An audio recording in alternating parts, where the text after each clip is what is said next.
पंतप्रधान नरेंद्र मोदी यांनी अहमदाबादमधील विमान दुर्घटना स्थळाची पाहणी केली आणि या ठिकाणी विमान कोसळलं होतं त्या ठिकाणी जाऊन मोदींनी ही सगळी पाहणी केली, आढावा घेतला आणि मग त्यांनी अहमदाबादमधील शासकीय रुग्णालयामध्ये जाऊन जखमींची सुद्धा विचारपूस केली। यावेळी त्यांनी डॉक्टरांशी सुद्धा संवाद साधला, जखमींच्या प्रकृतीविषयीची माहिती घेतली। अगदी थोड्याच वेळात ते माजी मुख्यमंत्री विजय रुपाणी यांच्या कुटुंबियांची सुद्धा सांत्वनपर भेट घेणार आहेत, कारण या विमान दुर्घटनेमध्ये गुजरातचे माजी मुख्यमंत्री रुपाणी यांचाही दुर्दैवी अंत झाला।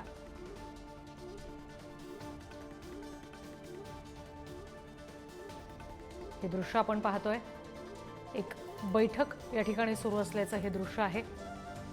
संबंधित अधिकारी आहेत, मंत्री आहेत, पोलीस अधिकारी सुद्धा आपल्याला पाहायला मिळतात।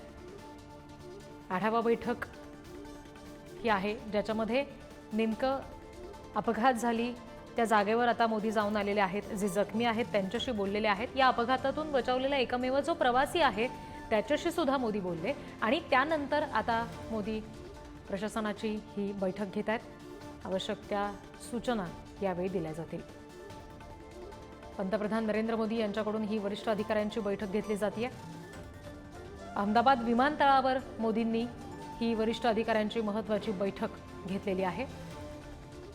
आपण या बैठकीदरम्यानची ही दृश्य पाहतोय।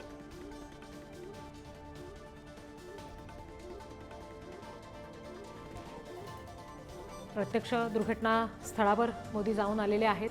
सिव्हिल हॉस्पिटलमध्ये जाऊन जे जखमी आहेत त्यांच्या प्रकृतीची त्यांनी चौकशी केली। डॉक्टर्सशी सुद्धा मोदी बोलले, डॉक्टरांकडून सुद्धा या सगळ्या जखमींची विचारपूस मोदींनी केलेली आहे आणि त्यानंतर आता वरिष्ठ अधिकाऱ्यांची ही बैठक सुरू आहे।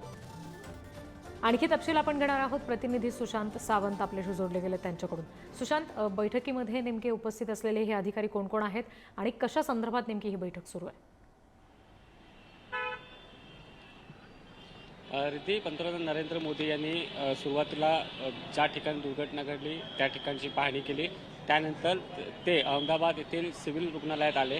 त्यानंतर त्यांनी जखमींची विचारपूस केली आणि नातेवाईकांचं सांत्वन देखील केलं आणि आता पंतप्रधान नरेंद्र मोदी यांनी सर्व अधिकाऱ्यांची बैठक बोलवलेली आहे।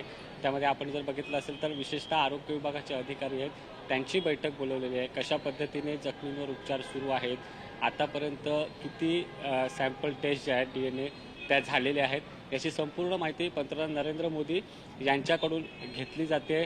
त्याचसोबत ही घटना कशा पद्धतीने घडली या संदर्भात आपण पाहिलं असेल तर एअर इंडियाचे CEO आहेत त्यांच्यासोबत देखील पंतप्रधान नरेंद्र मोदी बोलत होते।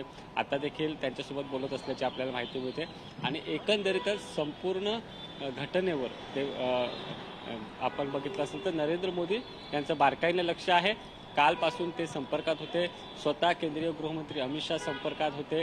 काल अमित शाह यांनी भेट दिली होती, आज पंतप्रधान नरेंद्र मोदी यांनी भेट दिली, सिव्हिल रुग्णालयात भेट दिली आणि त्यानंतर आता अधिकाऱ्यांशी ते चर्चा करतायत, इथल्या मुख्यमंत्र्यांशी चर्चा करतायत आणि एकूण परिस्थितीवर आता नियंत्रण मिळवण्यात किती यश आलं आहे, रेस्क्यू ऑपरेशन जे सुरू आहे त्यामध्ये आणखी कोणी जखमी सापडू शकतात का याची संपूर्ण माहिती जी आहे ती आता पंतप्रधान नरेंद्र मोदी यांच्याकडून घेतली जात आहे। रिद्धी जी निश्चित, आणि त्याच्यामुळे आता या बैठकीदरम्यान आवश्यक त्या सूचना सुद्धा या सगळ्या अधिकाऱ्यांना मोदींकडून दिल्या जातील। पंतप्रधान नरेंद्र मोदी यांनी विमानतळावरच वरिष्ठ अधिकाऱ्यांची ही बैठक घेतलेली आहे।